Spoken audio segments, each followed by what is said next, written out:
అనంతపురం జిల్లా కళ్యాణదుర్గం పట్టణంలో 11వ రోజుకు చేరిన అంగన్వాడీ కార్మికుల సమ్మె కళ్యాణదుర్గం పట్టణంలోనే తహసీల్దార్ కార్యాలయం నుంచి టీ కూడలి వరకు ర్యాలీతో నిర్వహించి టీ కూడలిలో రాస్తారోకో నిర్వహించిన అంగన్వాడీ కార్మికులు చిడతలతో భజన కార్యక్రమాన్ని నిర్వహించుకొని రాష్ట్ర స్త్రీ శిశు సంక్షేమ శాఖ మంత్రి కేవలం సీటు కోసం పాకులాడుతోందే తప్ప మాలాంటి అంగన్వాడీ కార్మికుల గురించి ముఖ్యమంత్రితో మాట్లాడటం లేదని మంత్రి ఉషశ్రీ చరణ అంటూ ఆమెపైన జగన్ పైన పాటలు పాడుతూ భజన కార్యక్రమాన్ని నిర్వహించారు.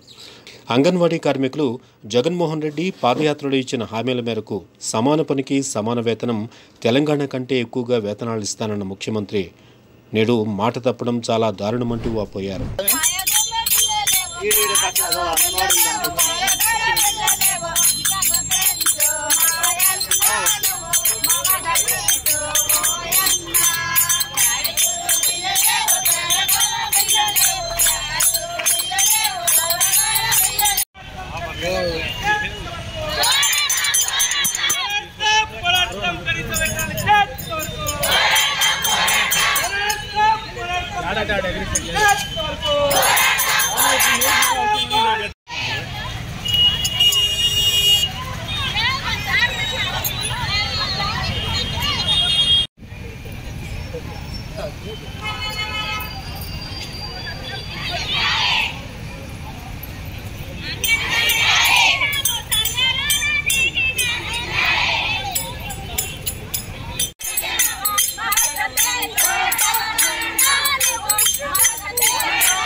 నా పేరు శకుంతల, నేను అంగన్వాడీ జిల్లా అధ్యక్షురాలిని. మాకు రాష్ట్ర సిఐటి యూనియన్ ఏదైతే ఉందో ఈరోజు 11వ రోజు మేము సమ్మె చేస్తూ ఉన్నాము. మేము అడుగుతున్నది ఒకటే, ముఖ్యమంత్రి గారిని ఇంతకుముందు తన ప్రభుత్వంలోకి వచ్చేసారి మీరు పాదయాత్రలో ఉన్నప్పుడు తెలంగాణ కంటే అదనంగా నేను 1000 రూపాయలు మీకు చేస్తానని చెప్పి మాకు హామీ ఇచ్చి ఇప్పుడు మా దగ్గర అందరి దగ్గర ఓట్లు వేయించుకొని ఏదైతే హామీ ఇచ్చారో తెలంగాణ కంటే అదనంగా 1000 రూపాయలు పెంచమని మేము డిమాండ్ చేసి 11వ రోజు సమ్మె చేస్తా ఉంటే ప్రభుత్వానికి అట్టుపట్టినట్టు ఉన్నారు. అడిగితేనేమో మీకు 10,000 చాలు అని దుర్మార్గంగా చెప్తున్న ఈ ప్రభుత్వానికి మా అంగన్వాడీ గతేమో మా యూనియన్ పట్ల ఏదైతే ఐక్యమత్యం ఉందో కూడా మీకు సీఎం గారికి తెలియజేస్తామని చెప్తున్నాము. అలాగే ఇప్పుడుండే మన ఉషా చరణ్ మేడం గారికి అయితే పలుమార్లు 4 ఏళ్ళ నుంచి కూడా మేము రికమెండేషన్ ఇచ్చినా కూడా పట్టుకున్నట్టు ఉన్నారు. మీకు జీతాలు ఇచ్చేదానికి మా దగ్గర బడ్జెట్ లేదంటున్నారు. మరి ఏదో సీఎం సార్ మీకు ప్రతి మనకి ఒక 10 పెట్టుకుని బటన్ నొక్కుతారంట కదా, మరి అక్క చెల్లెళ్ళు ఆవేదన మీకు ఇప్పటించింది లేదా? మీరు అదేదో బటన్ మాకి వచ్చితే మేము కూడా అంగన్వాడీ సిద్ధితో పనిచేస్తున్నాం కాబట్టి మా ఆవేదన మీకు తెలియజేస్తున్నాం. అలాగే నిన్న మొన్న చాలా మంది చెప్తున్నారంట అంగన్వాడీలకు 10వ తరగతి చదువుకున్నారు, వాళ్ళకి ఓనమాలు రావు, వాళ్ళకి ఎందుకు జీతాలు అంటున్నారు. సరే సార్, మేము 10వ తరగతి చదువుకుంటున్నాం కాదనట్లేదు. బీటెక్లు చేసే యాప్లు 4 యాప్లు మాకు అంగన్వాడీలకు ఎందుకు పెట్టారు? మరి మేము మాతో ఎందుకు చేపించుకుంటున్నారు? ఇప్పుడు మీరు ఏదైతే చెప్తున్నారో ఆంధ్రప్రదేశ్లో 6వ స్థానంలో మన ఐసీడీఎస్ ముందుంది అంటున్నారు. మరి 6వ స్థానంలో ముందుండాలంటే ఈ అంగన్వాడీలు కష్టపడితేనే కదా మీకు 6వ స్థానంలో వచ్చింది. అలాగే మీరు నిన్న మొన్న బొత్స సార్ చెప్తున్నారు మేము తాళాలు పగలగొట్టమని చెప్పలేదు, మీరు మరి మీ వాళ్ళు ఎవరో పగలగొట్టారని చెప్తున్నారు. మరి ఎంత సిగ్గు చేయట్లేదు సార్, ప్రభుత్వానికి తెలియకుండా అధికారులు వచ్చి తాళాలు పగలగొట్టిస్తున్నారా? ఓకే సార్, మీకు ఇంకోటి చెప్తున్నాం, మేము ఇదివరకు ఒక టీచర్ హెల్పర్ చేసే కష్టము మీరు డైలీ 6 మంది చేసే ప్రయత్నిస్తున్నారు. అంటే మా పని పట్ల మీకు ఎంత కష్టం ఉందని మీకు తెలుస్తూ ఉంది. మరి మేము 6 మంది మీరు చేసే పని మేము ఇద్దరు చేస్తున్నామంటే మా కష్టం మీకు తెలుస్తుంది. కాబట్టి ఇప్పటికైనా ప్రభుత్వము మీరు ఏదైతే హామీ ఇచ్చారో ఆ హామీ నిలబెట్టుకొని మా గౌరవ వేతనం పెంచమని అడుగుతున్నాం సార్. కానీ ఇవేం కొత్తమ్మ కోరికలు కాదు. మాకు ఇచ్చే 11,500 జీతంలో 2,000 గ్యాస్కి పెట్టాలా, 2,000 కూరగాయలు పెట్టాలా, 2,000 సెంటర్ అద్దెకి పెట్టాలా? మరి మాకు ఎంత మిగులుతుంది సార్? మాకు సంసారం లేవా? మా పిల్లలు లేరా? మా పిల్లలు కూడా మేము చదువుకోవాలి కదా, మా ఆరోగ్యాలు చూసుకోవాలి కదా.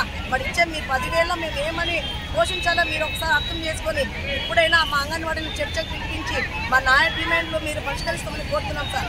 పక్క కర్ణాటకలో సుప్రీంకోర్టు వాళ్ళకి ఇచ్చిన గ్రాడ్యుయేట్ అమలు చేస్తున్నారు. మరి ఈ రాష్ట్రంలో ఎందుకు అమలు చేయడం లేదని చెప్పేసి మేము సభామూలకంగా మీకు ప్రశ్నిస్తున్నాం సార్. దయచేసి ఇప్పుడైనా మమ్మల్ని చర్చకు పిలిపించి మా న్యాయమైన డిమాండ్లు పరిష్కరిస్తారని చెప్పేసి కోరుకుంటూ మీ అందరికీ తెలియజేస్తున్నాం కామ్రేడ్స్. అనంతపురం జిల్లా anganwadi workers and helpers union జిల్లా గౌరవాధ్యక్షులు సిఐటి జిల్లా ప్రధాన కార్యదర్శి ఎస్ నాగేంద్ర కుమార్. 11 రోజులుగా anganwadi workers and helpers union దాదాపు రాష్ట్ర వ్యాప్తంగా 106,000 మంది పైగా అందరూ మహిళా ఉద్యోగులు రోడ్డు మీదకి వచ్చి నిరవధిక సమ్మె కొనసాగిస్తున్నారు. ఈ 11 రోజుల పాటు స్థానిక మంత్రి గారు ఉషాశ్రీ చరణ్ గారు ఏ రోజు కూడా మాట్లాడేది. నిన్న హడావడిగా అమరావతికి వెళ్ళి ఒక ప్రకటన ఇచ్చేసి మేము వేతనాలు పెంచలేము, బడ్జెట్ లేదు అని చెప్తున్నారు. నువ్వు బడ్జెట్ కోసం పోలేదు తల్లమ్మ, మీరు వెళ్ళింది కళ్యాణదుర్గం నియోజకవర్గానికి మరొకసారి నా టికెట్ కోసం ప్రయోజనం కోసం పరిగణన చేయడానికి మీరు వెళ్ళారు తప్ప ఈ 11 రోజుల పాటు ఆందోళన చేసినటువంటి ఈ చర్యలు ఏమాత్రం. నేను ఒకటే అడుగుతున్నా, మంత్రి గారికి ఏమాత్రం అవగాహన ఉంటే ఐసీడీఎస్ పట్ల ఈరోజు పురుగులు పట్టినటువంటి పాలు సరఫరా చేస్తున్నారు, ఆహారాన్ని అన్ని రకాల సరఫరా చేస్తున్నారు. మరి ఏ రోజు కూడా కాంట్రాక్ట్ మీద చర్యలు తీసుకోవట్లేదు, లేదా పీడీ గారి మీద చర్యలు తీసుకోవట్లేదు, ఏ రకమైనటువంటి చర్యలు తీసుకునే పరిస్థితి లేదు. స్థానికంగా మేము పోరాడి సాధించుకున్నటువంటి హక్కులు కూడా ఈరోజు కాలు రాసేటువంటి పరిస్థితి కొనసాగుతుంది. ముఖ్యమంత్రి గారు చెప్పారు, నేను తెలంగాణ కంటే మెరుగైన వేతనాలు ఇస్తానన్న మరి ఎందుకు అమలు చేయట్లేదు? 4 సంవత్సరాలు నీకేమీ కనపడట్లేదని చెప్పేసి అడగ చెప్తున్నాం. అందుకని ఇప్పుడు కనపడుతున్నాం, మేము కూడా కనపడినాం. ఇప్పుడు సమయం కాదు ఆందోళన చేసే, ఇంకెప్పుడు సమయం? మేము ఒకటే మంత్రి గారికి అడుగుతున్నాం, ఇంకెప్పుడమ్మా సమయం? నువ్వు ఉండేది ఇంకా 2 నెలలు ఉంటావు, మంత్రిగా ఉంటావు, మరి ఎప్పుడు మాట్లాడతావు?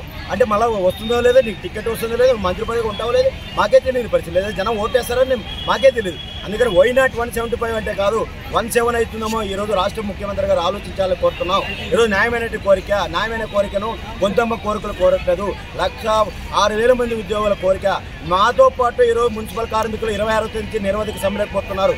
ఆ రోజు చెప్తాం, ఈరోజు అంగన్వాడీ తాళాలు పగలగొట్టి గ్రామ సచివాలయ ఉద్యోగుల ద్వారా వాలంటీర్ ద్వారా సేవలు అందిస్తున్నాము. 26వ తేదీ నుంచి మున్సిపల్ సేవలు బంద్ అవుతాయి, వీధి లైట్లు బంద్ అవుతాయి, కరెంటు బంద్ అవుతాయి, పారిశుద్ధ్య పనులన్నీ బంద్ అవుతాయి. మళ్ళీ పార ఇవన్నీ సచివాలయ ఉద్యోగులు పట్టుకుంటారా, లేదా మంత్రి గారు పట్టుకుంటారా ప్రజలకు సేవలు అందించడానికి? అందుకని ఈరోజు రాజకీయాలు వ్యాపారం చేసి సేవా గుణాన్ని పక్క తీసేసి వ్యాపారం కోసం ఆలోచిస్తున్నారు తప్ప